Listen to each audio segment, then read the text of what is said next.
It all started when my wife died 8 months ago. Susan was everything to me. We'd been together since high school, and it had been love at first sight. We married after graduation, and we spent 18 years together in wedded bliss.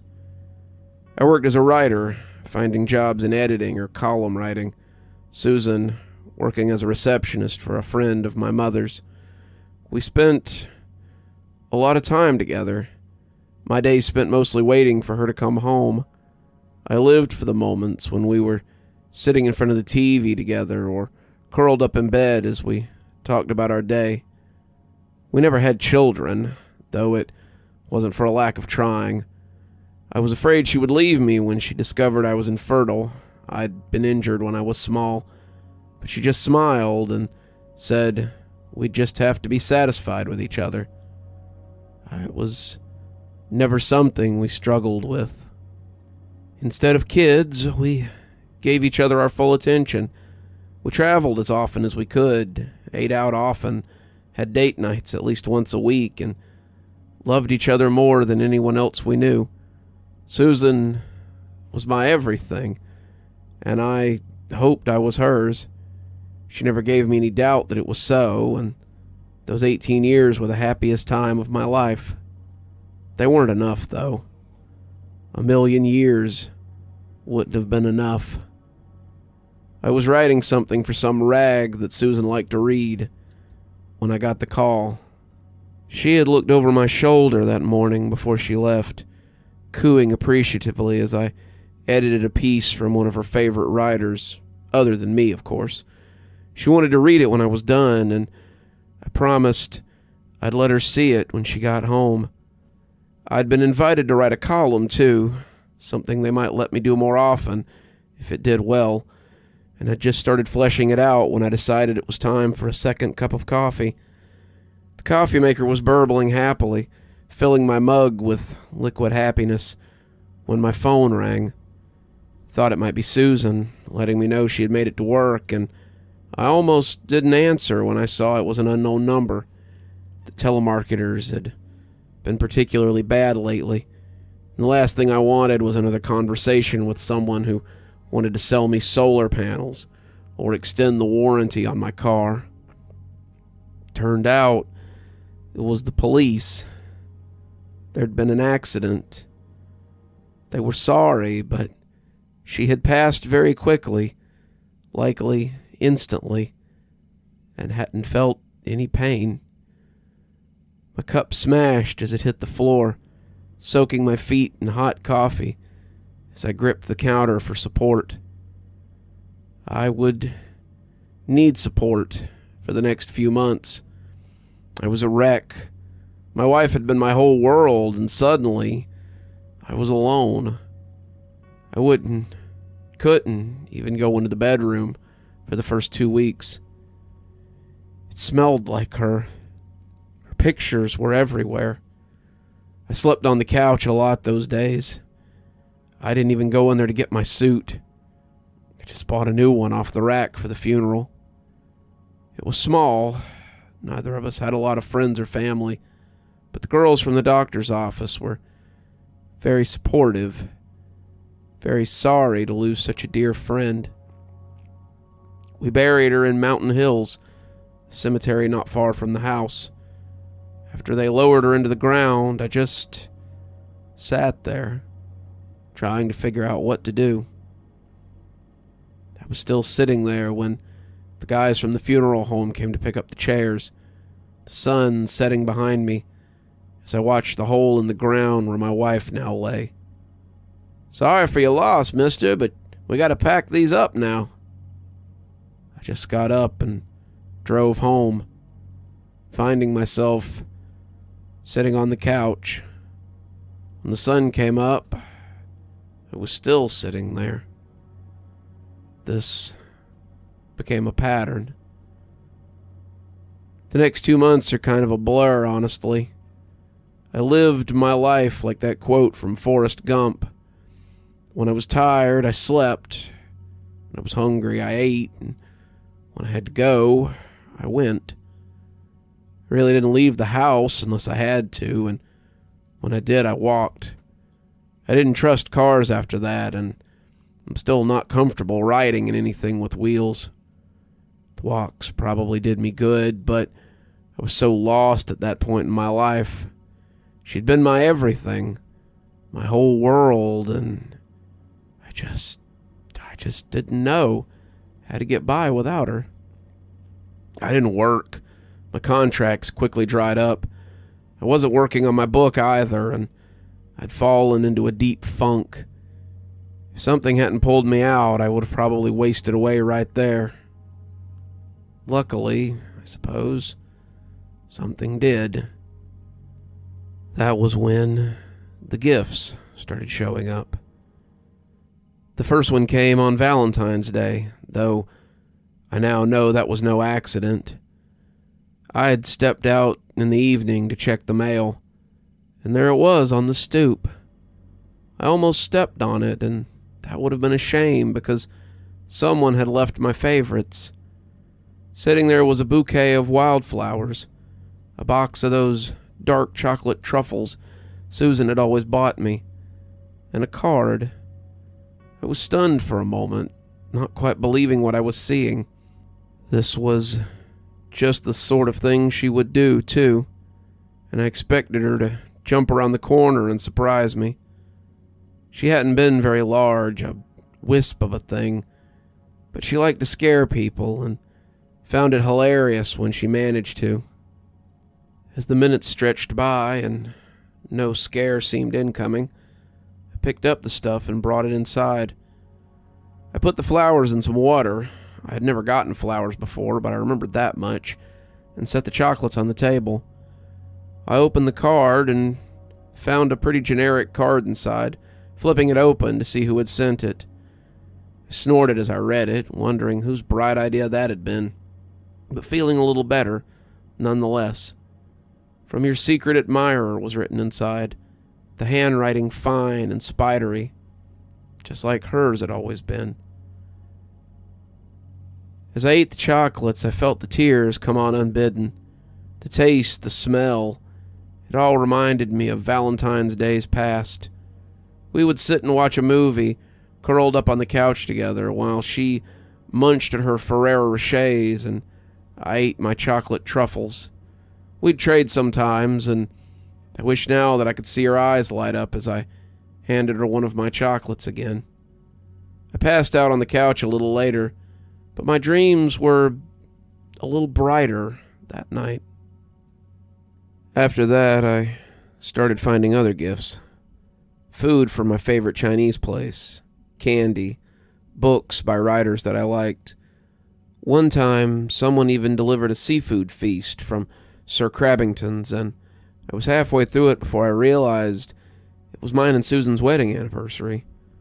I waited till after I'd finished before crying this time, but the tears were still there.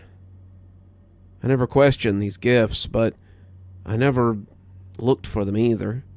I assumed they were from friends or from the girls at the office she had worked at, but their dedication was heartwarming if it was. My wife must have talked about me a lot for them to know my favorite foods and snacks, and I was honestly just happy for a break in the sadness.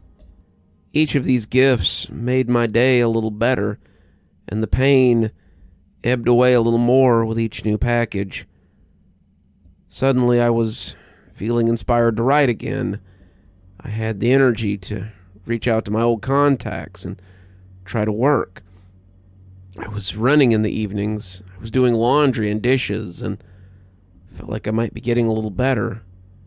The gifts were nice, but it was the other things that started to make me wonder if the gifts were all that was being given.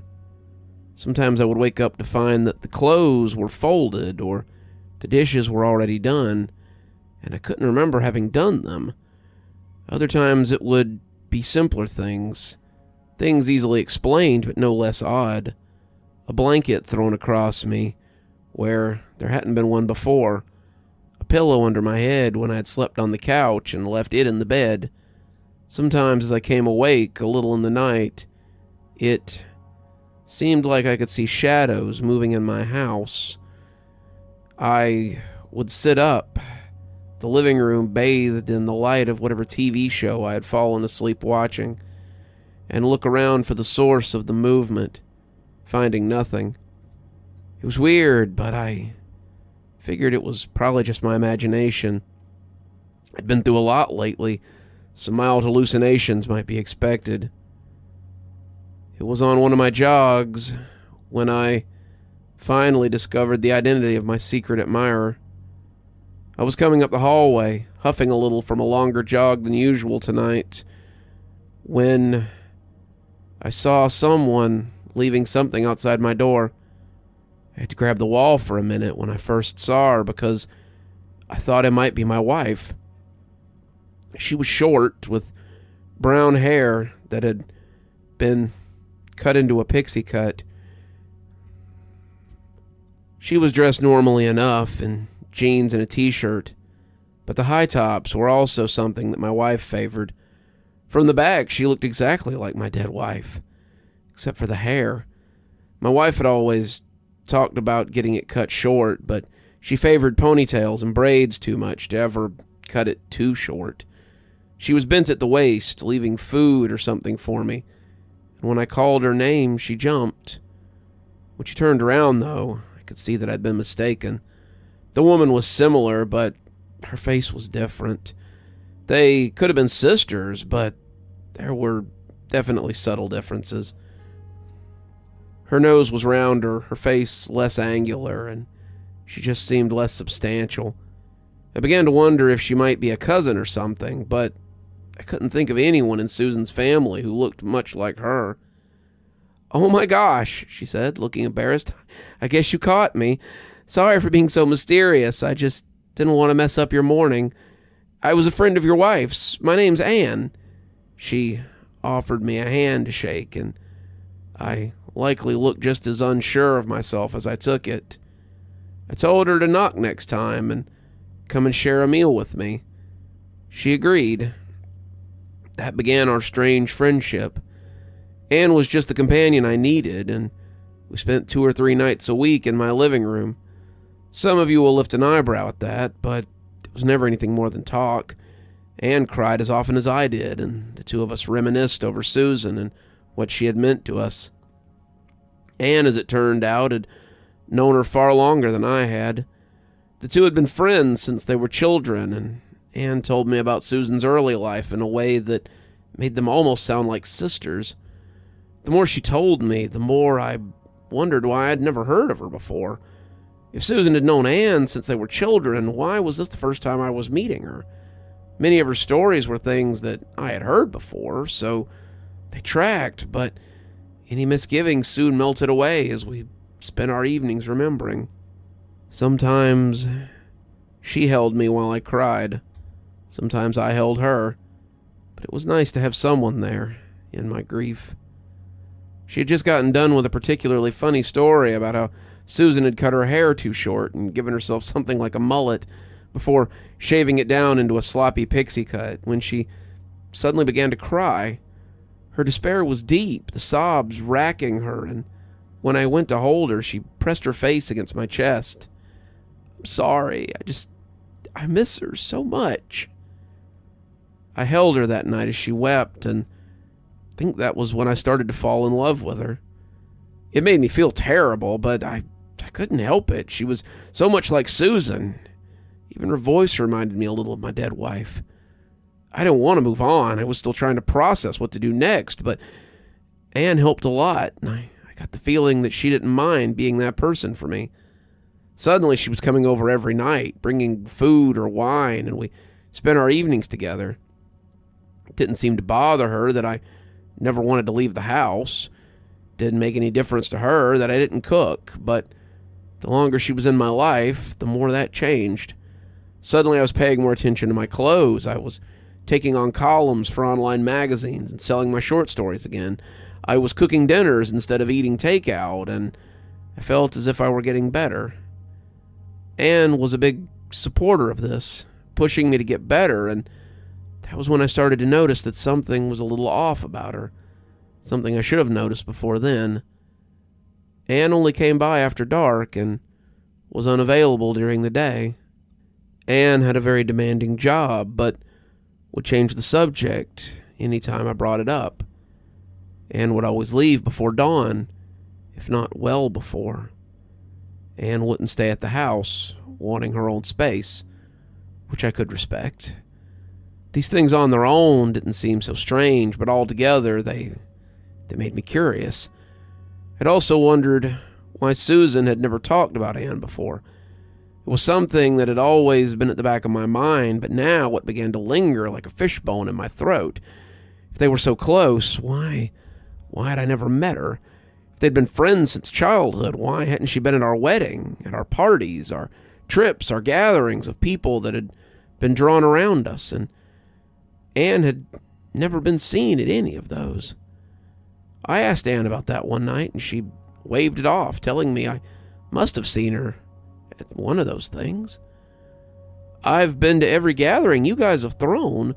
I was at your wedding. I was at the funeral. I've been with you guys all the way. It made me think I was going crazy, but I couldn't remember seeing her before that night 2 months ago. I thought about going through old pictures, but neither of us had been picture-taking people. We kept our memories inside, not on our phones, though it made it a little difficult to check now. I was hesitant to bring any of this up in front of her as, well, I didn't want her to feel like I was accusing her of anything. Anne had become very important to me, and I didn't want to go back to sitting in my depression on the couch every night. That was until I saw something that I shouldn't have. We'd been watching a movie on the couch, something Susan and I had seen 1,000 times, and I dozed off towards the end. I had laid my head over on Anne, and if it bothered her, she gave no indication. I don't know how long we sat like that, the two of us together on the couch, but when she got up to leave, I came half awake as I mumbled something about seeing her later.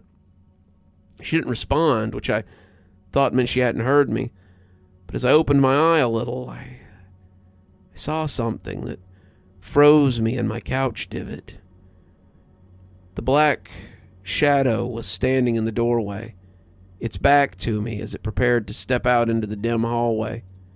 The creature looked like tar, its form more of a feminine insinuation than a fact.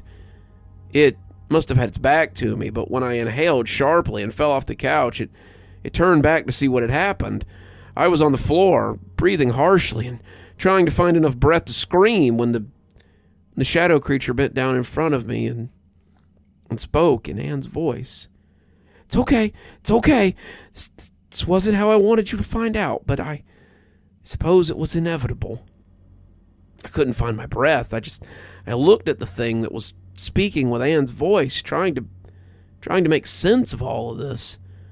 What the hell was going on? In my head, I had wondered if Anne was some kind of stalker or a weirdo who was only pretending to know my wife, but this was a little bit beyond anything I had thought about. What? She glanced at the sliding door to our apartment, noticing the sun beginning to peek up and sucking in air. I don't have time now, but please listen.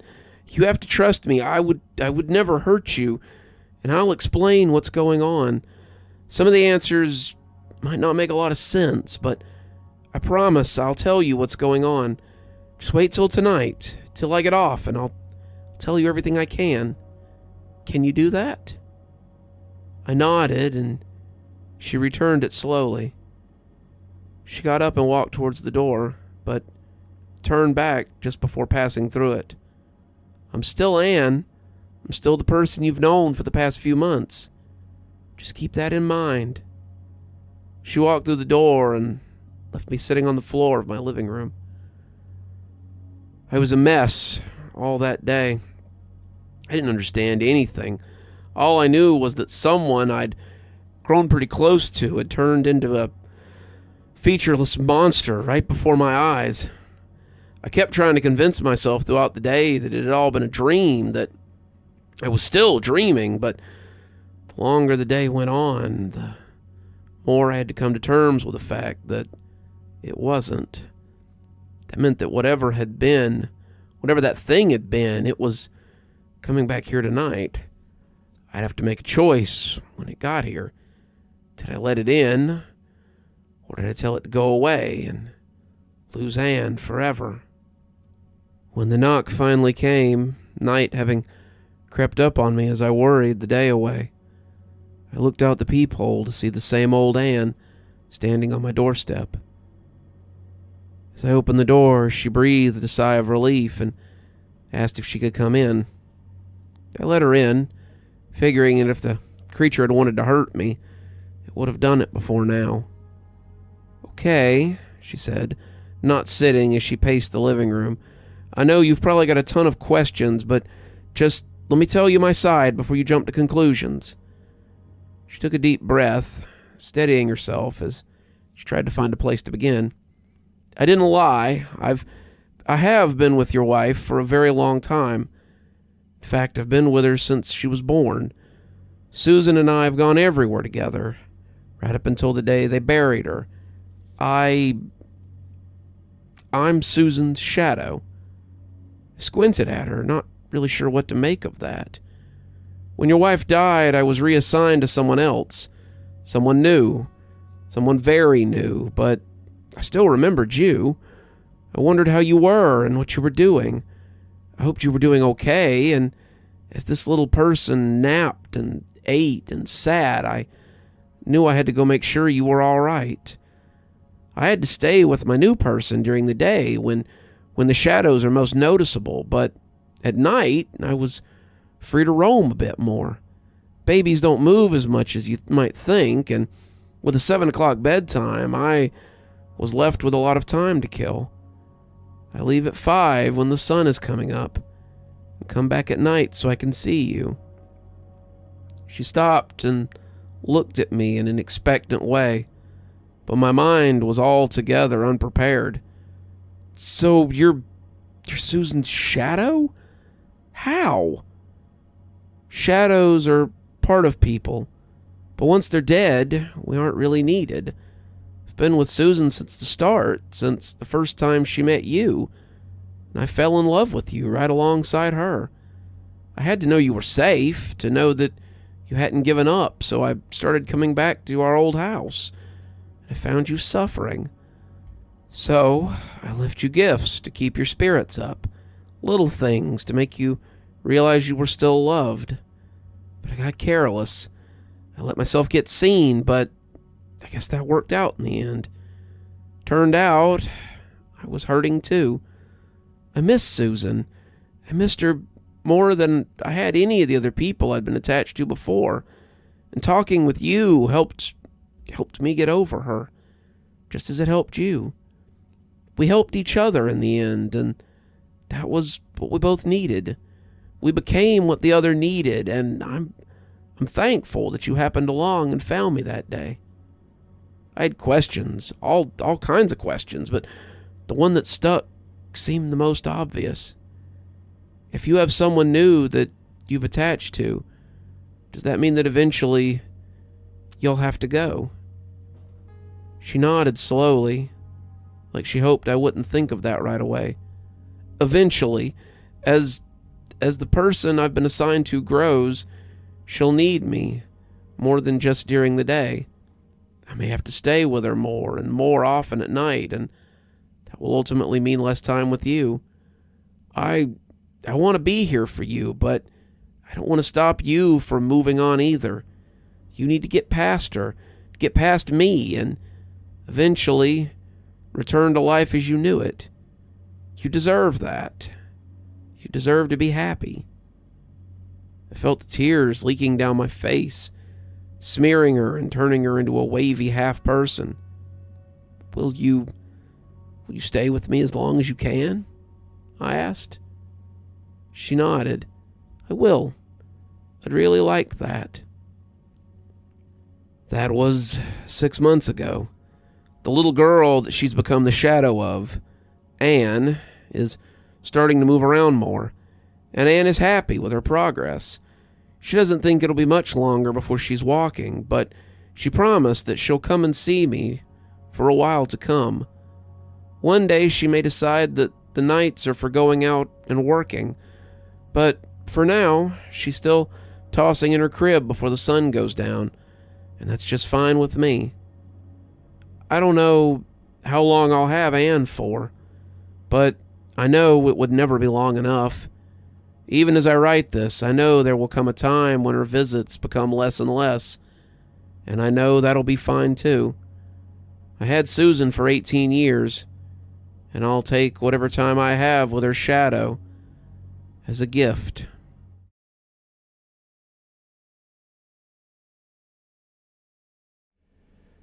Well, Miss Lee, this treatment is experimental, but we feel it will improve your condition. All you need to do is sign on the dotted line, and we can schedule you for the first of the week. The doctor tapped the form like a used car salesman trying to sell a sports car with no engine. The kind of salesman who thinks you're too stupid to look under the hood and too desperate to believe the deal is anything but genuine. That was the beginning of the end of my life. My name is Pandora Lee, and this is my story. 2 years ago, I was diagnosed with a debilitating bone disease, the kind that causes your bones to be very weak. My doctor sent me to a specialist, and after running some tests and running up a small fortune in bills, he wanted to try an experimental treatment to harden my bones. I was hesitant. Who wouldn't be? But could I really afford to be in my condition? The following week, I arrived for my first treatment. The waiting room was the same bland area I'd seen 1,000 times. The sort of forgettable facade that hides the work that goes on beyond that unassuming blue door, between the show floor and the butcher's shop. Children moved beads along a wire maze as parents and patients looked through magazines that had been current about 10 years ago. The smiling face of President Obama looked up from a table. He and Martha Stewart sharing space with Better Homes and Gardens and Highlights magazine. The magazines were only slightly more interesting than the paperwork on the clipboard I was muddling through, but I tried my best to ignore them. "Miss Lee, we're ready for you," a young blonde-haired woman in scrubs called to me, smiling brightly as she led me through the oddly dark blue door and into a hallway of the same color. Despite the buzzing overhead lights, the paint scheme made the whole place look shadowy, and I shuddered as she led me to a little room farther down. She showed me to a small, sterile room, with only a gurney and an IV stand to break up the emptiness. The room was blessedly brighter, a kind of eggshell white that verged on eye-watering, and I stepped inside and handed her the clipboard. "Please take a seat and get comfortable, Miss Lee. The doctor will be here very shortly." As I lay there waiting, the clean white paper crinkling under me, I had a gut feeling that this was a bad idea. I chalked it up to nerves, though. It was just another exam, just another series of tests, just another meeting that would end predictably. I should have listened to my gut. As the doctor walked in, he smiled his best crest kid smile, and I imagined I could see spit stains on his teeth. I wish I could tell you that he was an ugly little man, some goblin who scared me or made me wish a nurse had stayed to observe our interactions, but he was actually very plain-looking. Thinking back now, I can't tell you anything about him, other than his big grin and his neat little mustache. It might have been easier if he were a monster, but I guess life is rarely easy. "Well, Miss Lee, as you know, this is still experimental. It's in the early trial phases. You'd honestly be one of our first human trials for the treatment, but we feel you are the perfect candidate." I stared at him blankly, unsure whether he expected me to be flattered or break out into applause. He looked uncomfortable, clearly not getting the response he was expecting. Calling the pretty blonde nurse from earlier, he asked her to strap me down and told me to relax. The straps were scratchy, the clasps sitting cold against my arm, and I found it hard not to squirm as she slid the IV in. The doctor reached into the hall and wheeled out a large metal canister. It looked like a fire extinguisher, the old kind with a hand crank, except for the face mask on the end, which is undoubtedly going over my face. He must have noticed my apprehension, because the too big grin made a return appearance. "Don't worry, Miss Lee. It's all very safe." He placed the mask over my face, the smell of cleaner mixing with something sickly sweet and acidic. "Breathe deep," he prompted, and I took my first breath, his voice sounding as if it were coming to me from the lip of a deep hole. "You'll wake up in no time." Then it all went black, my last memory being the stuff I breathed in tasting like the smell of cleaner my mother had always used when I was young. Then I didn't think about anything for a while. I was floating for a while, my body as light as a feather, and I could have gladly floated in that void forever. When I dropped back into my body, however, it was worse than any falling dream I'd ever had. I opened my eyes and looked around frantically, my body still splayed across the gurney as the canister pumped whatever was in the tank into my lungs. I felt a surge of pain rip through my whole body, and I jerked fitfully against the restraints. The scream ripped up my lungs, the gas clouding my mouth as I choked on my anguish. The nurse ran in, trying to calm me to no avail. "Calm down, Miss Lee. We don't want you to damage your bones while the treatment is doing its job. The pain is only temporary. The doctor will be in to give you something for it and explain everything." Her words did nothing for the pain that drilled into my bones, and after what seemed like hours, the doctor finally came in. He had a needle in his hand. The tip slid easily into the IV, and he filled the saline bag with something. It was cold, the liquid flowing in like ice, but the relief was immediate. I lay back gasping, the sudden lack of pain almost as jarring as the pain had been, and the big smile hovered over me like a specter. "The first treatment is always the most painful, but it seems to be a success so far. You might have some joint stiffness for a few days, but that's to be expected, as the treatment hardens your bones." As the gas hissed and the ice brought sweet relief to my inflamed bones, I lay there drinking in grateful lungs of air. The lack of pain was hard to quantify, but I became aware over time that it wasn't just the sudden burning that had gone away. The everyday pain I had gotten used to, the inflamed joints and the deep ache of weakened bones, was also gone. It was like someone had flipped a switch in me, and suddenly I was exactly like I'd been before. This may seem like a small thing, but when you've lived with the pain, made it a day-to-day part of your life, its absence is like a physical loss. It was like a kid who's had his tooth pulled, his tongue prodding at the vacancy where something solid had been before. When he spoke, I had to shake myself back to reality to ask him to repeat himself. "We will see you in 2 weeks for your next treatment. The nurse will give you a prescription when you leave. Take it twice a day in order to keep your body from rejecting the treatment. Understand?" I nodded, still a little dazed, and agreed to take the pills. I made another appointment with the similarly pretty brunette and took the nondescript little bag she handed me. She smiled, saying they would see me in 2 weeks, and I headed home. As I drove home, I expected the pain to rear its head again with every press of a pedal or turn of the wheel. The pain had become like a swarm of gnats, ever present and buzzing. You never got used to it, but you became accustomed to it. It's never comfortable, but you look forward to the times when it isn't there. Now, it was just gone. I was driving with nary a pain or a wince, something I hadn't done in years. I should have been happy, but I kept waiting for it to disappear. Maybe that made me a pessimist, but I don't care. When you live like this long enough, you constantly wait for the other shoe to drop. I walked into my house, my bones still feeling like nothing so much as normal bones, and took the pills out of the bag. Reading over the label for side effects or warnings, I found nothing but the instructions on the outside. No name, no ingredients, no warnings, just 8 words in bold font. Take 1 pill, with food, twice a day. I opened the bottle and let a few of the pills roll onto my palm. They were white and blue gel capsules, the contents looking like nothing so much as the sugar on top of the snow caps my husband ate at the movies. As they sat in my hand, I noticed that they were oddly cold to the touch, and the feeling reminded me of the way the liquid had felt as it entered my IV. When they didn't immediately appear dangerous or try to bite me, I let them tumble back into the bottle and closed the lid. I set a reminder on my phone for 7 a.m.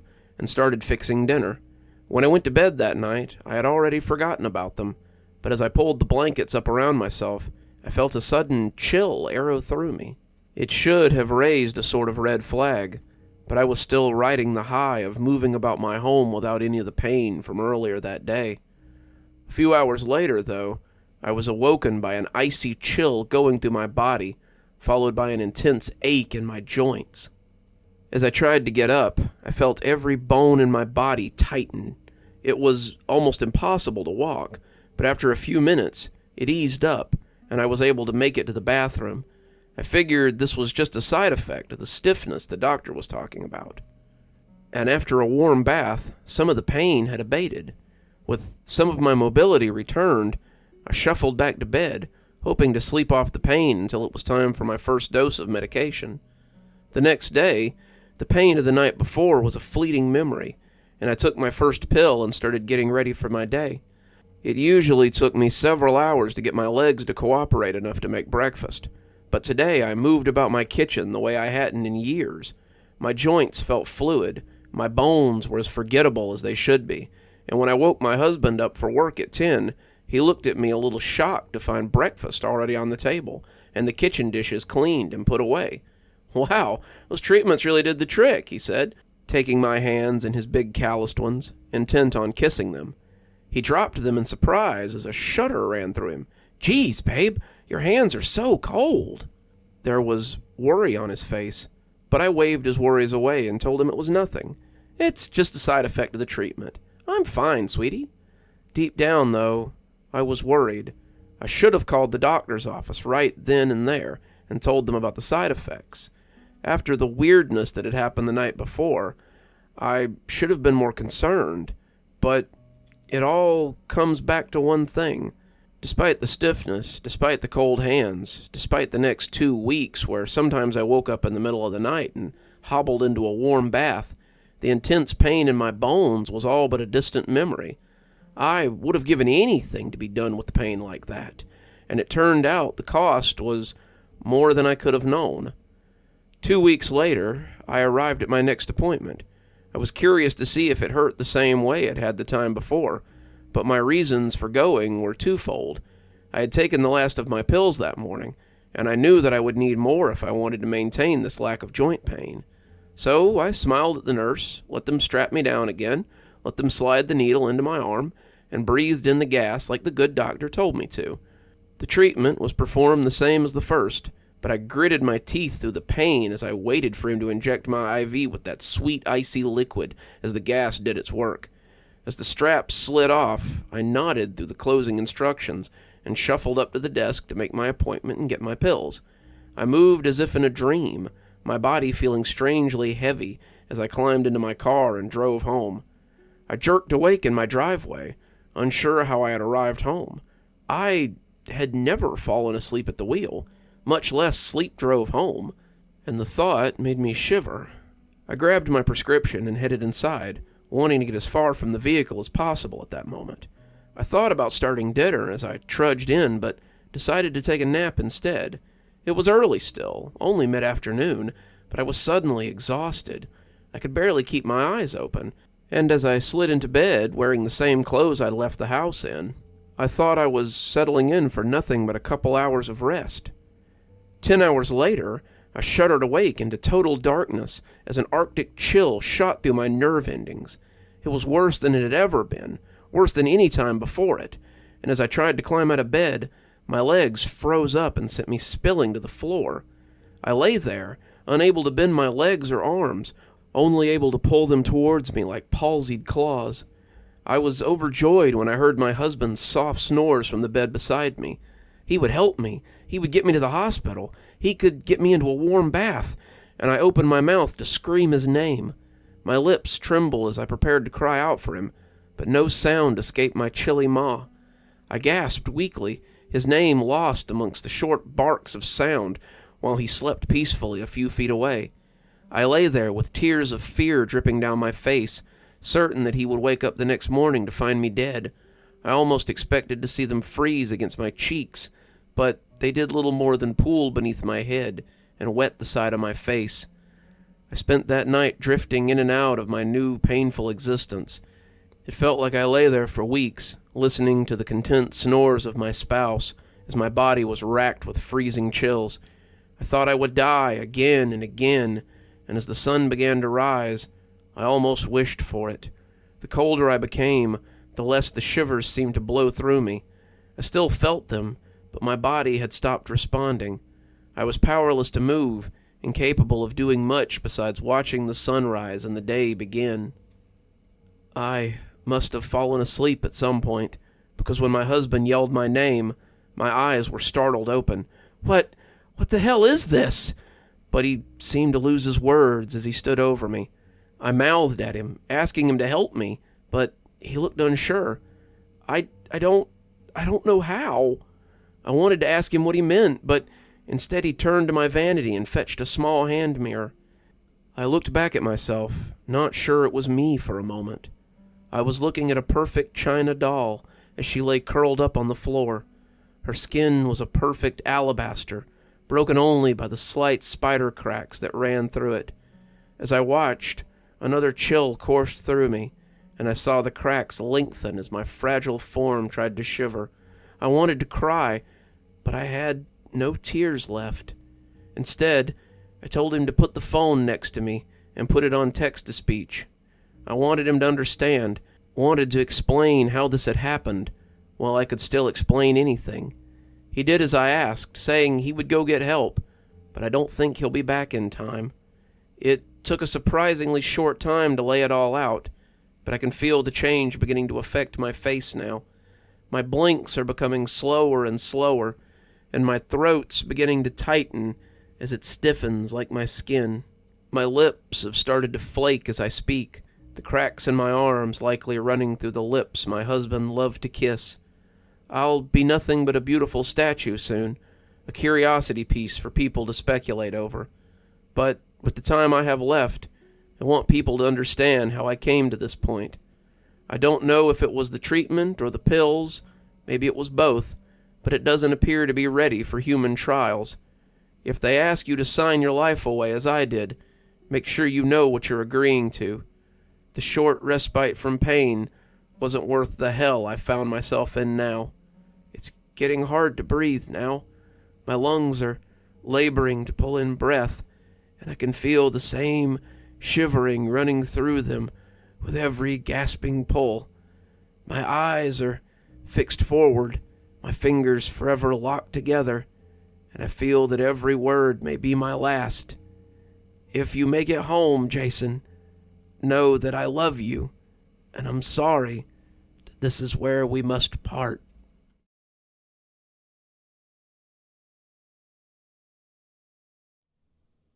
She walks through the halls of my high school. Her hair is a halo of gold. She runs through my dreams as I slumber, my sanity threatening to fold. I rubbed the bridge of my nose and took another sip of coffee. It was strong, black, and warm from sitting untouched for so long. I looked back at what I had written, 12 verses written over 5 years, and each more troubling than the last. This poem would likely be my unfinished work, a labor of love that would remain my final mystery. But the poem's subject is, herself, a mystery to me. Lisa, the darling girl of my dreams, who steals a little more of my soul every night, has been with me for 5 long years. Lisa, the girl who no longer exists. I stroll through the halls of academia. I move through the silence that creeps. She glides like a goddess of reason, this angel who comes when I sleep.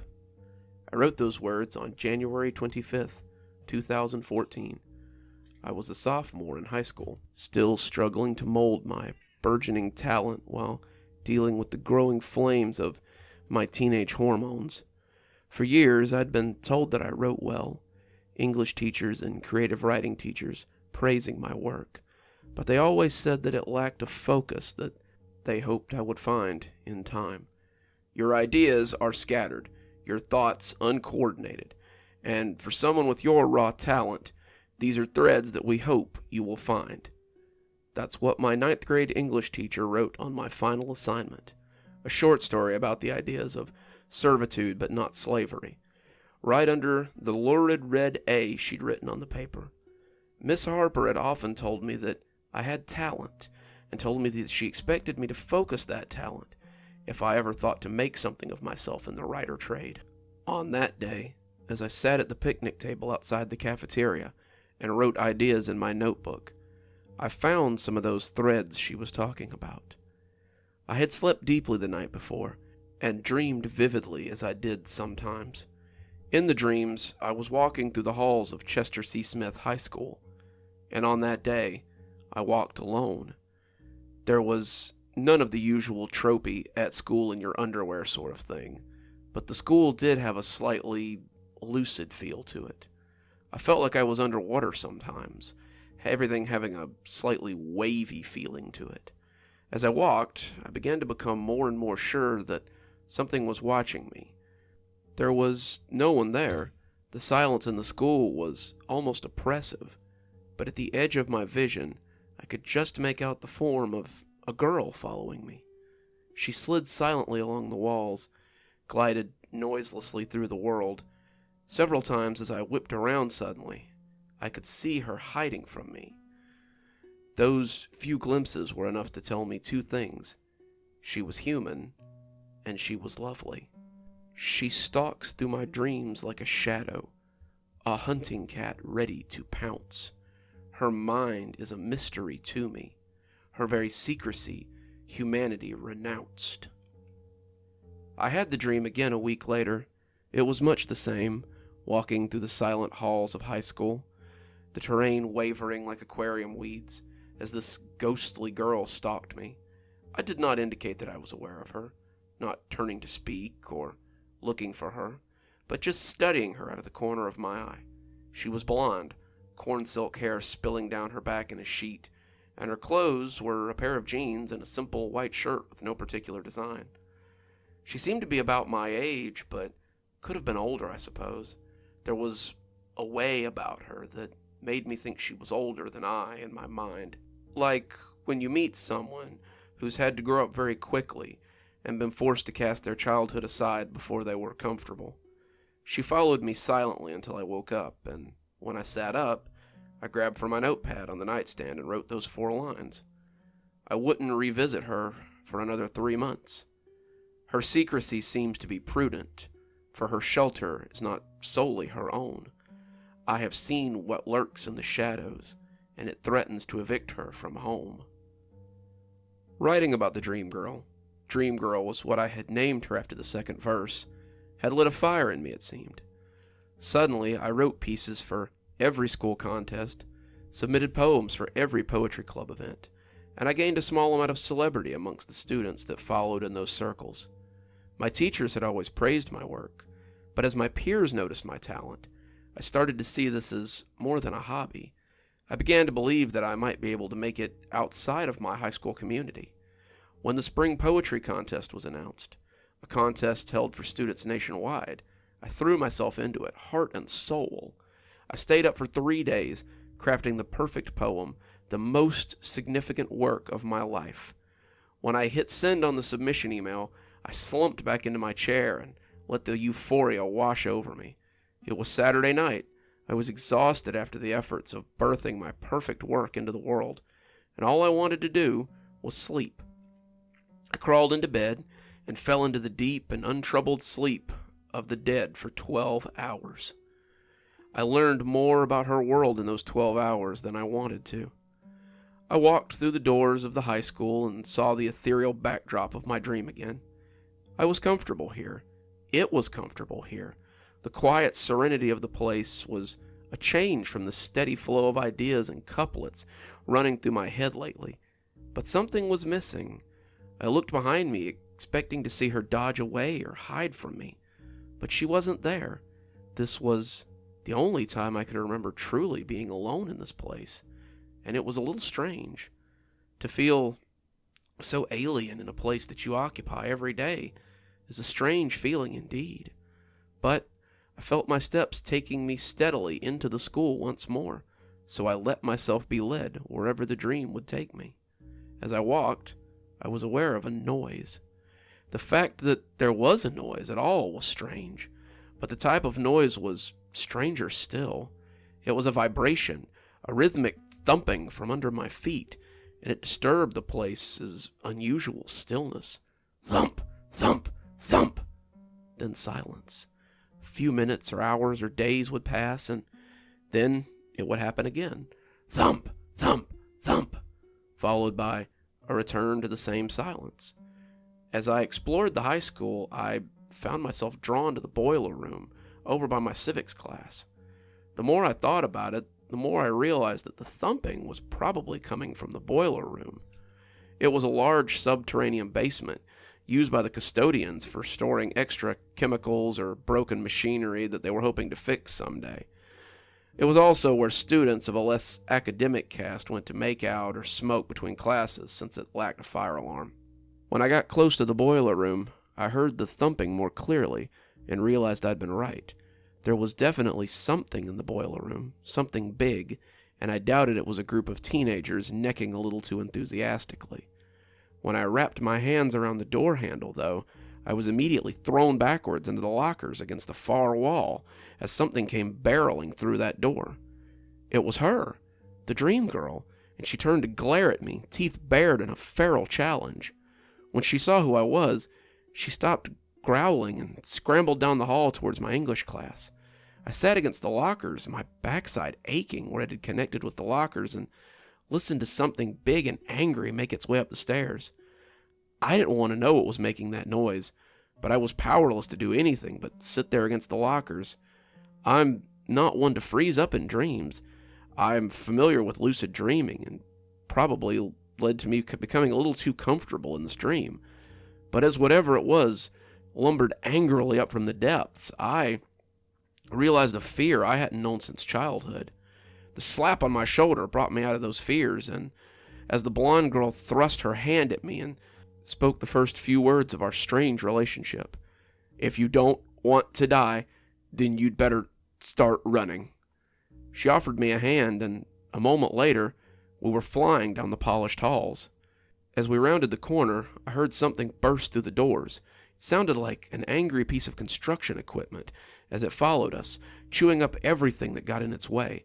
My guide took us down a hallway that led to another hallway that led to another hallway, taking corners at random before finally wrenching open the door to the custodial closet and pushing both of us inside. She closed the door behind us, cracking it a little as she peeked out into the hallway. All I could do was lean against the wall and pant.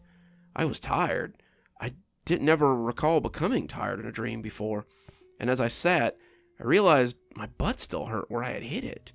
I wanted to ask things, wanted to know what was chasing us, and why it was chasing us, but as the thumping footsteps got closer to our hidden cubby, I was filled once more with that sense of dread. I moved up beside her, peeking out into the hallway as a creature like nothing I had ever seen before dragged itself into view. It was shadow. It was darkness. And as its form slither crawled past us, I looked at its amorphous boundlessness. She closed the door quietly before it came even with us, and sat back in the closet as the creature moved off into a different part of the school. We sat in silence for nearly 10 minutes before I dared to speak. "What the hell was that?" She looked at me quizzically, and I feared that she was incapable of hearing me for a moment. I would later come to realize how long it had been since she had actually had anyone to talk to.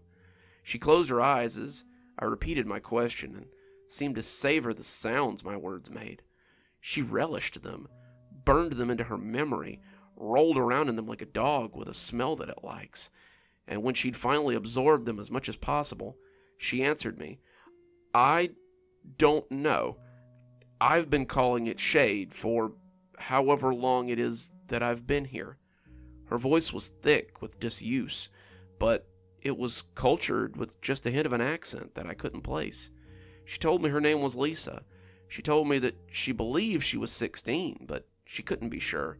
She told me that she'd been here for as long as she could remember. She told me that she could move between dreams. "Between dreams?" I asked. "What do you mean?" Instead of telling me, she showed me.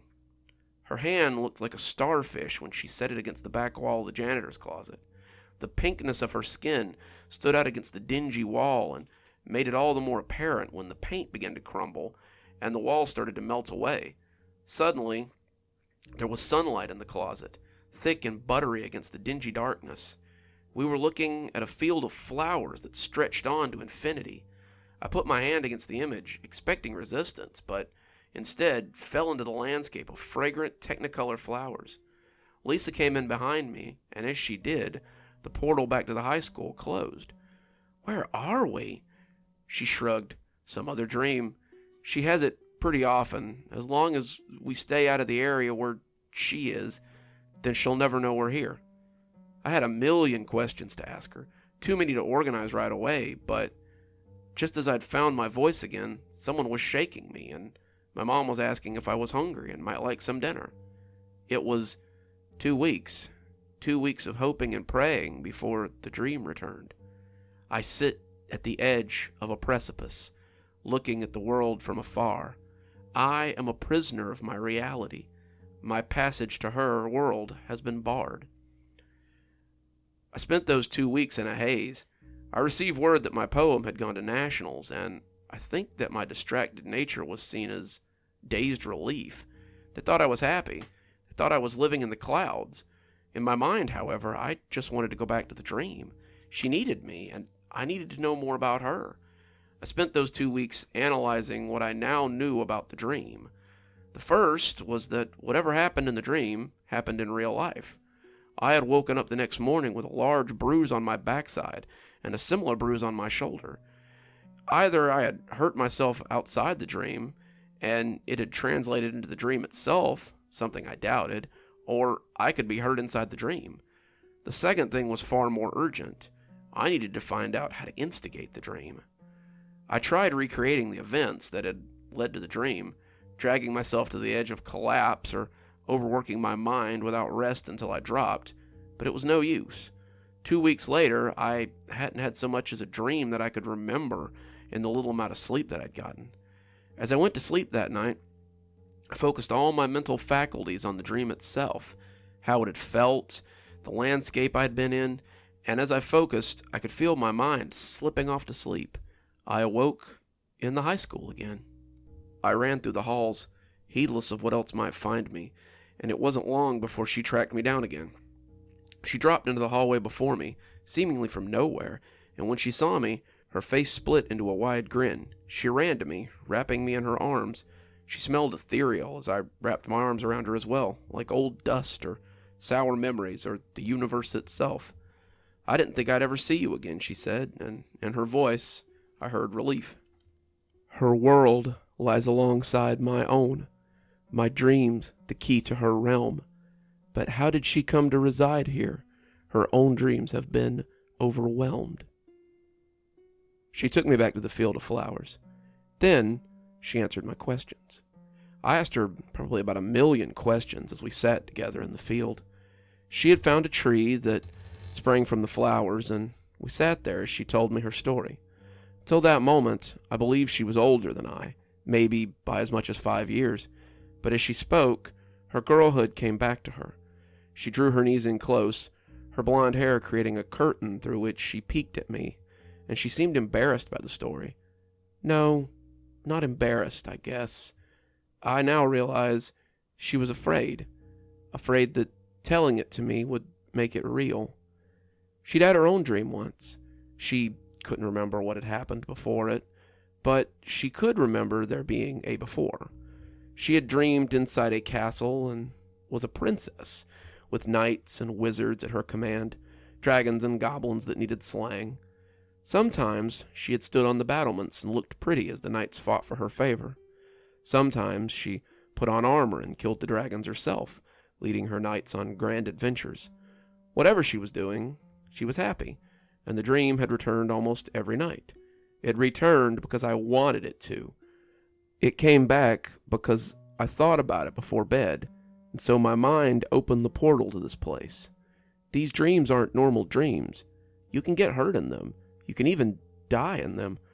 When you dream here, your mind takes you to a place in the spirit world, the after. I don't know how, so don't ask, but I know that it is so. She had dreamed this dream for quite some time, Years, she said. Then, one day, something different happened. Her knights had encountered something on the edge of her kingdom, and it had actually killed some of them. None of my knights had ever died in my dream. They would get hurt sometimes, but a wizard would always come along to heal them. When they didn't come back, and the wizard couldn't make them come back, I knew this was different. I knew this was something else. For 2 nights, it had destroyed her dream world. When it came to the castle, I was too afraid to fight it. It was dark and scary, and it just looked wrong. I hid inside the castle, unable to face it, and as it broke down my walls, I closed my eyes and tried to wake up. I tried and tried, but it wouldn't happen. And when it finally got me, I woke up somewhere else. That was when she discovered that she could make portals between dreams. She'd thrown her splayed hand out against the wall of the castle as the bulbous thing had loomed over her, and suddenly a circle had appeared in the wall. It showed a desert in the throes of a sandstorm, and she jumped through it without a second thought. She'd woken up in someone else's dream. She floats like a dandelion dreamer, adrift on the seas of a dream, never to return to her own mind, her world never to be as it seems. I visited with her often over the next few years. The dreams came almost every night, and as we explored, we grew closer. She told me that no matter how much she tried, she couldn't wake up. She could sleep, still needed to sleep actually, but as for eating and drinking, she found that she didn't need those things anymore. The bulbous creature followed her no matter where she went, but she was able to avoid it, and over time, she just became used to living inside other people's dreams. She didn't know how long she'd done it, and she didn't care. I was one of the first people to talk to her, but I was the only one who believed her, believed she was more than a figment of their imagination. This dream girl has stolen my senses. Her beauty has taken my mind. I know that life is ephemeral, but I know that her heart must be mine. I didn't acknowledge right away that I was falling for her, but I think I knew deep down. My poems became all about her, this ephemeral goddess that walked my dreams, and my fans responded. I had members of the art club asking to paint her for my description. I had droves of female fans asking me to tell them who she was. They believed that she was someone at the school that I was spending my nights with. I had people who had read my works asking about her, my moonlight girlfriend, but I gave them very little information. For her part, I could tell that she appreciated my company, but she seemed afraid to get too close to me. As months became years, she showed me sights that defied description. She took me to dreamscapes so beautiful that I could hardly grasp them, and to places so wondrous I could scarcely describe them. But she refused to tell me what she was looking for. Her hand would creep into mine on occasions, though, and I remembered being filled with a warmth each time she touched me.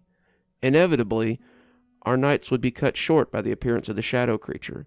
He would blunder upon us and screamily suck his way around, groping, as we would flee until he moved away. She never fought him and said it would be useless to try, but I somehow knew that she would never really be safe as long as it existed. As time passed, I noticed her become more and more melancholy.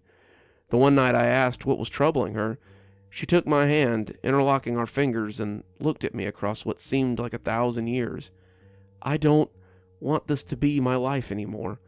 I want to hold your hand, feel its texture, and know that I won't be left alone when the dawn comes. I want to leave this place. I'm sick of looking over my shoulder for the shadow creature. I want a life. She sounded so sad, so adrift, but I had no idea how to help her. She longs to leave her forever, this kingdom ethereum so deep. She wishes to walk in the moonlight, to walk her own dreams as she sleeps. I was in my senior year when she left forever. I came into the dream high school that I'd come to know so well, and found her sitting in an empty classroom.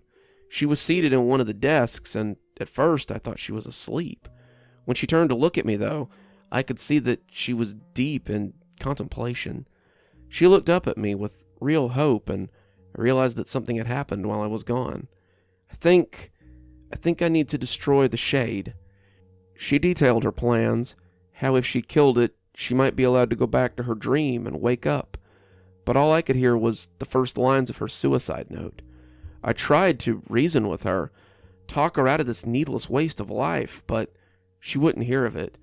I had clearly underestimated her resolve, and every argument against it only seemed to infuriate her more. I thought you were different. I thought you understood how important this was to me. Well, to hell with you then. I'm going, with or without you. She walked out, and I let her go, unable to say any more. When I woke up, I found myself fighting sleep for the next few days. By then, I was almost out of high school, about to start college, in fact, and my poems had appeared in magazines and compilations since early in the year. I woke up to my familiar bedroom and immediately went to find a cup of coffee. For the next 4 days, I drank coffee, took caffeine pills. My face stung from where I had slapped it, and I fought the urge to sleep. I didn't want to go back to that place and see what had happened to her. The thought that she was dead scared me, but the thought that she might become something worse after she killed the shade scared me even more. Eventually, I lost the battle, and I was forced to submit to sleep. When I returned to the halls, it was like the first time. I felt no one. The silence was oppressive. In the ethereal halls, I wonder, the only sounds are my own. I listen for her, but hear nothing. I find myself all alone. I searched for her for hours. I combed the school, every classroom, every mop closet, from the library to the gym, but she was nowhere to be found. I quickly found myself running through the halls, calling her name as I threw caution to the wind, wanting nothing but the solace of her voice, of her presence. I wanted to see her, to know she was okay, to apologize for my cowardice. A cowardice I was still indulging even then. I would not let myself think about the cellar. But I'm past that now. I'm going to find her. Tonight, I'm going into that basement to settle this once and for all. My parents will likely find this, as well as my last poem, and if they do, I hope they send it to my editor so he can publish what will likely be my last work. I'm going in there. I'm going to bring Lisa out, or I'm going to die trying.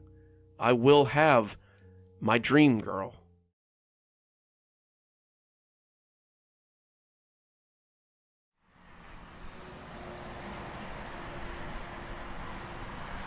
We'd like to thank our sponsor, Final Thoughts. Final Thoughts would like to give our listeners a 10% discount on their premium package. Wouldn't you like the peace of mind of hearing from your loved ones just one last time? Well, at Final Thoughts, they can... Mark spooled the volume down as he waited for the commercial to end and his podcast to pick back up. He glanced out the window and was greeted by another sign for Final Thoughts. The company was barely a year old, and already they were everywhere. He turned the podcast back up, but wasn't really paying attention anymore. The traffic moved sluggishly around him, like an artery clogged with plaque. He just knew that it would make him late for dinner, and then Lisa would be upset. She hated it when he was late for dinner. The words of the host were cut off suddenly, as his phone chirped and displayed Lisa's picture on the screen. Mark sighed. She was probably calling to ask when he'd be home. She wouldn't be happy when he told her he was going to be late. He'd worked late every day this week, and she had probably made a big surprise dinner for Friday. He considered ignoring it, but knew that would just lead to a bigger fight. He caught it on the fifth ring. "Hey, hun," he said, trying to sound chipper. "Hi, sweetie." Her voice put Mark on edge. They'd been married almost 7 years, and he'd learned how to read her reasonably well in the early parts of the relationship. Her voice was high, unnaturally sweet, and he could already tell that something was wrong. This was the voice she used when she was upset and trying not to show it, when she had bad news but didn't want to tell it. He almost thought he could hear her holding back tears, but didn't want to say so. "Lisa, is everything okay? How was your day? Did you make any big sales?" That took Mark aback. Lisa wasn't usually interested in his work. "Yeah, I made a few big sales. Mr. Copeland said I'm likely a shoo-in for Employee of the Month. That's fantastic, dear. I'm so proud of you." When she said it, there was a slight wince at the end of the word, and Mark could still swear that she was trying not to cry. She was acting strangely. What was going on over there? As Mark sat in bumper-to-bumper traffic, he couldn't help but imagine that someone with a gun was in his house, telling his wife to call him. Maybe someone had died, Mark thought, and she was trying not to tell him until he got home. As the car ahead moved, Mark took his foot off the brake and accelerated forward enough to stop again. Just up ahead, he could see a road worker holding a sign. This was the gatekeeper for a stretch of road laden with roadmen and trucks. This was the source of the traffic, and Mark cursed loudly, realizing that this would take the better part of an hour to get through. "What's wrong, sweetie?" Lisa asked in that same overly chipper voice that verged on breaking. "Oh, it's road work, babe. Looks like I won't be home for dinner for at least an hour." She made a sound, and to Mark it sounded like a sob. "Oh, I'm sorry, hon. I was hoping you were a little closer. I had something I needed to tell you." Her words broke apart as she spoke, and Mark was getting kind of worried about what was going on at home. "Lisa, is something wrong? You sound like you're barely able to stop yourself from crying. What's going on?" "I promise you won't get mad. I don't want the last thing I hear to be the sound of you mad." Her words sent a chill through him. "The last thing you hear? What are you talking about?" She paused for a moment, seeming to choose her words carefully before continuing. "Mark, honey, there was an accident." "An accident? What happened?" A car beeped at him, and Mark jittered forward a little bit. He had expected to hear that someone had died, that dinner was burnt, maybe that there was a bill that had come in and it was really bad. He had thought maybe there was a home invader or a kidnapping plot. He had thought of 1,000 different things, but her being hurt was never one of them. Lisa rarely left the house. When she did, it was always to her destination and back again. Lisa's parents had been killed in a car accident about 10 years ago, and it had all but made her a shut-in. "I don't want to talk about it. Can't we just make our last conversation a happy one? I don't want you to remember me like this after I'm gone," she said, finally breaking down. Mark could hear her crying on the other end, and the sound was too much. When the car beeped at him this time, he ignored it. Mark had already stripped off his seatbelt and was climbing out of his vehicle. The driver blared his horn and yelled at him, but Mark didn't care. He was running up the sidewalk, phone pushed against his ear as he ran for their apartment. His apartment wasn't far from the office, but he always drove because he didn't want to arrive with his suit smelling of sweat in the street. He had always considered the 30 minutes to an hour it took him to get home as his time. Now he just wanted to get home before his wife breathed her last. "What happened, dear? Just keep talking to me." Her voice was becoming weaker, but he craved it like a starving man wants a slice of bread. I was dusting the lights. I dust them every Friday. They get so dirty during the week. I was up on a stepladder, and I guess one of the brackets snapped. I fell and hit my head on the table. I saw the blood on the floor and knew it was bad. I'm sorry, Mark. I'm such a klutz." "Don't be sorry," he said as he ran up the street. People moved out of his way or they were knocked aside. A woman fell on the curb and her angry voice followed Mark as he ran. Mark passed a policeman and the man tried to stop him. He juked around him and kept running. His apartment was only 3 blocks away and he knew he could make it. "I'm scared, Mark." That gave him a burst of speed. Just hold on, I'm almost there," he huffed as he ran across the street, the sound of horns blaring behind him. I feel cold. Please, stay with me, Lisa," he almost cried, tears dripping down his face onto the phone. He could see their apartment building as it loomed in the distance. The gray facade had never looked better to him, and he knew it was only a block away. He ran flat out, his suit coat billowing behind him, his button-up hanging long around his waist. He looked crazed, but he didn't care. He was going to see her. He was going to save her. He was going to be there for her. "Mark," she gasped. Her voice had become as fragile as glass. "I'm here, honey. There's an ambulance outside the complex, as well as several police cars. What's going on? Has someone called for help? Why didn't you say so? I just wanted to let you know my time's almost up." His breath hitched in. Don't talk like that. We'll have more time. I see paramedics outside. They must be here for you." No, they've already come and got me, Mark. He stopped as he watched them roll out a gurney with a black bag on it. The bag was zipped up, the contents not moving. The paramedics loaded it into the back of an ambulance and closed the door. They rolled away without ever seeing Mark at all. You're hearing my voice because I signed up for Final Thoughts. I know you don't like them, but I wanted you to have some closure if something ever happened to me. I remember how much it messed me up when my parents died, and I never got to say goodbye. I've only got about a minute left, Mark, but I want to tell you that I love you, and I'll always love you.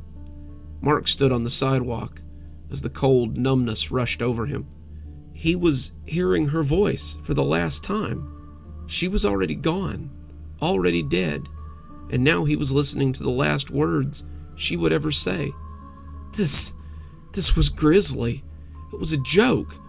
How could they put a time limit on how long he could spend with his wife? Mark, she whispered, her voice a thin edge of dandelion fluff. He swallowed his emotion. This was his wife's final moments. He didn't want them to be meaningless.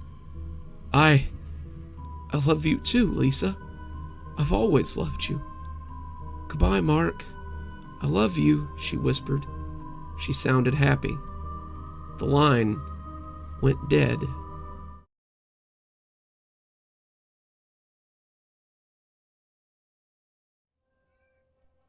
I don't understand how it's come to this. I've been expelled from school. I've lost the few friends I had. My own parents won't even look at me now. And it's all because of her. Her. Even now I can't find it in myself to hate her. I love her, despite what she's done to me. I think I always will. For so many years, she's been my reason to get up in the morning. She's been the last thing I think about before I go to bed. Lisa, my soulmate. I was never what you'd call a popular kid. From kindergarten to high school, I was a fat, shy boy who just wanted to learn. I didn't want to cause trouble, and I certainly didn't want to get in any trouble. I mostly floated through life like a dandelion puff on a breeze. In my kindergarten class, she was this lovely creature with soft blonde hair and a face made for smiles. Even as a child, I knew she was beautiful. She found friends easily. Teachers loved her easy smiles and confident ways. Even the boys, who would still think girls were gross for many years, were forced to recognize her attraction. She was the belle of the ball, and our worlds could not have been more different. I was what you would call a fat child. My weight and desire for friendship made me the constant butt of any joke, and I was always the odd man out of any activity. Lisa sat in front of me. Alphabetically, our names are very close, and she became my secret obsession. I would sit behind her and breathe in the scent of her hair and bask in the glow of her beauty as she became my respite in this sea of horror. I would often pretend I was in her group of friends, privy to their secrets and a part of their oh so enticing world. I would create conversations and lunch dates and feed my imagination with thoughts of our friendship. Our make-believe friendship was more real to me than my own life, and as the years went on, it became more of an obsession than a daydream. I drew pictures of our time together, wrote poems about her beauty, and filled books with our stories. I didn't have friends, not real friends at least. Lisa was all that I had. The trouble began in high school. Lisa was brilliant, always at the top of our class, but I outshone her most of the time when it came to matters academic. Lisa's one stumbling point was mathematics. She had never found math as easy as, say, English or biology, and it became a megrim for her. I would have offered to tutor her, but the gulf between us had only grown wider as we got older. She was a cheerleader and a member of the student council, and the secretary for the glee club. And I was just the fat boy who had grown into an overweight teenager who sat at chess club and debate team and wished I was close to her. When Mr. Sturgis asked us both to stay after class, I never dreamed he would assign me as her tutor. You need help, Lisa, and Reggie is the best math student I have. I think with Reggie's help, you can pass algebra. I could have kissed him. Lisa agreed, though hesitantly, and that afternoon we met in the library to begin her tutoring session. I could barely pay attention to what I was doing, as this goddess sat beside me and asked me for help on what was really no big deal. I showed her the shortcuts, the workarounds, and the theories that would make it easier for her to succeed. She got a B on her next test, and I couldn't have been prouder. It wasn't long before our study sessions began leaving the library. She met me at the public library a few times, but one day, my greatest dream came true. As I left math class, she handed me a folded piece of paper that said to meet her after cheerleading practice. Then she just flipped her hair and smiled as she strode off on Goddess's legs and said, "See you then." The address was to her house. From then on, we always met at her house in the late afternoon. Her parents were surprisingly accepting of a teenage boy in their home, and I rapidly became as fond of them as I was of Lisa. Her father was an architect, and if I arrived before Lisa, he was always taking me into his study to show me his latest blueprints.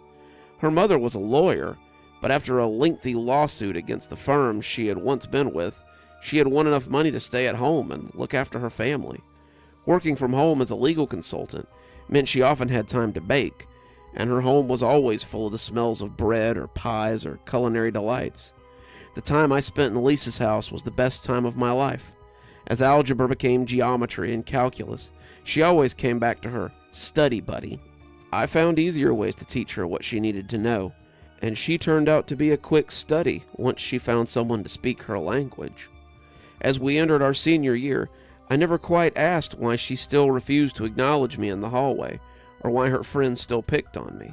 I was just happy to be with her, be around her, be a part of her world. One night, after helping her through a particularly difficult bit of calculus, she whooped with joy and turned to plant a kiss on my surprised lips. She broke the kiss in less than an instant, but it felt to me as though her lips touched mine for years. I could have floated home that night, and as I settled into bed, I knew what I had to do the next day. I would tell her how I felt, how I'd always felt, and ask her to accompany me to the upcoming spring dance. She liked me. We liked being around each other. What could go wrong? I went to her locker the next morning and found her there with only a single friend. Rebecca Jenner, the friend in question, sneered a little as I approached, and when Lisa turned, I somehow failed to notice the furtive look she kept casting around before she half-heartedly smiled at me. It's only in hindsight that I see my mistake. I approached her as an equal. I approached her in the open. I approached her in her element. I surprised her somewhere that she felt safe. I poured out my heart to her, right then and there, and by the end, a crowd had gathered around us. Some of them were snickering. Some of them were right out mocking me. But the mockery wasn't reserved for me alone this time. Looking back, I could already hear the whispered voices of Lisa's peers as they began formulating the gossip. "Oh, Lisa has a thing for pudgy nerds.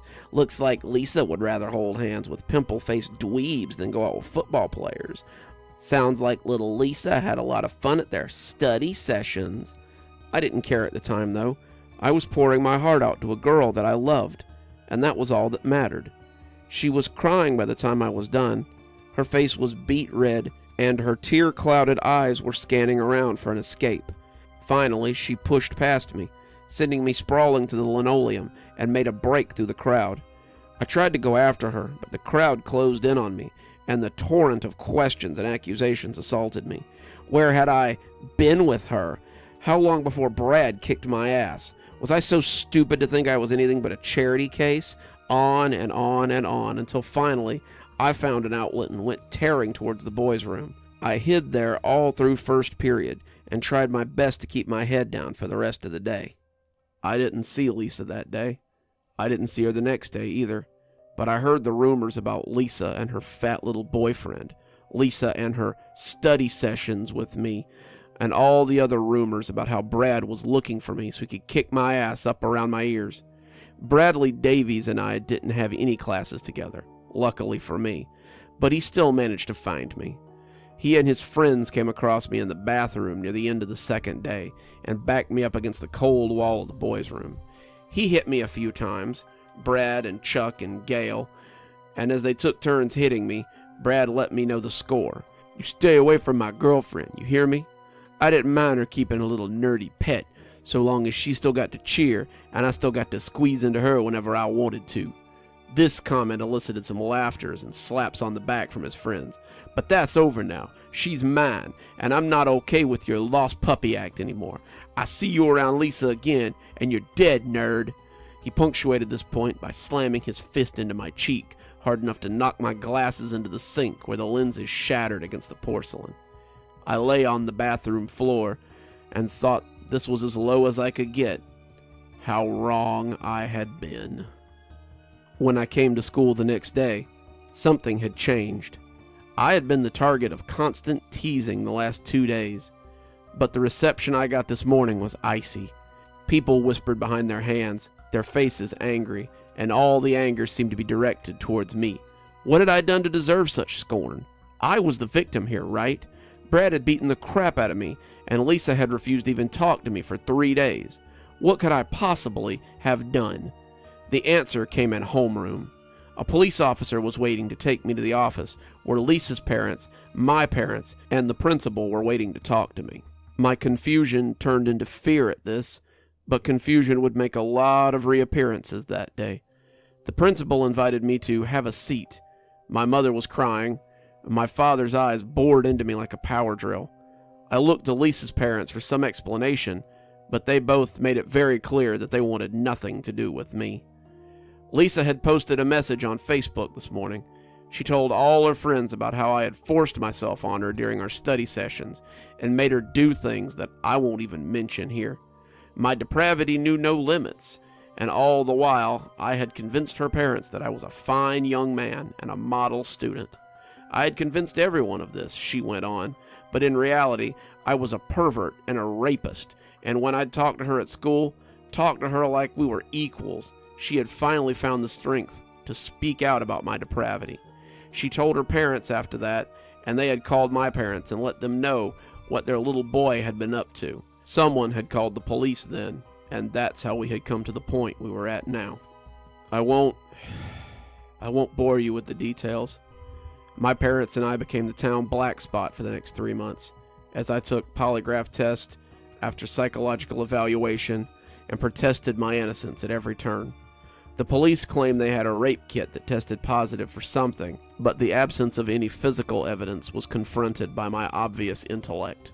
"Why would he be sloppy enough to leave evidence?" one officer asked, looking at me as though I was the lowest form of life. The case against me was eventually thrown out due to lack of evidence, but it hardly mattered. I had been accused of rape, and any bright future I might have had slipped out of my grip. It didn't matter how good my grades were, how high my scores were, or how many testimonials I had written by teachers who believed that I was innocent. No college wanted an accused rapist in their school, and I slumped slowly into depression. Why had she done this? Why had she ruined my life? All I had done was love her. All I had done was tell her how I felt, and all she had done was return my love with ruin. That is what brings us here. I'm standing in her bedroom now, looking over my handiwork. I had heard her parents would be out of town, and Lisa was going to have a party. I wasn't invited, of course. Since the incident, I haven't even been back to school, but I seem to remember where the house was and how breakable the back door window was. The rock made a lot of noise as it smashed through the glass, but no one was there to hear it. For rich, intellectual people, her parents certainly have a lot of faith in humanity. I had never seen a security panel or even a surveillance camera on the property, so getting in undetected was easy. I hid in the big walk-in closet that holds all her lovely clothes and waited for her to come home from school. Her door swung open at 4:15, and imagine my surprise as she and Brad fell into her bed in a writhing pile of teenage spirit. Some would have seen this as an obstacle, but to me, it was just another opportunity.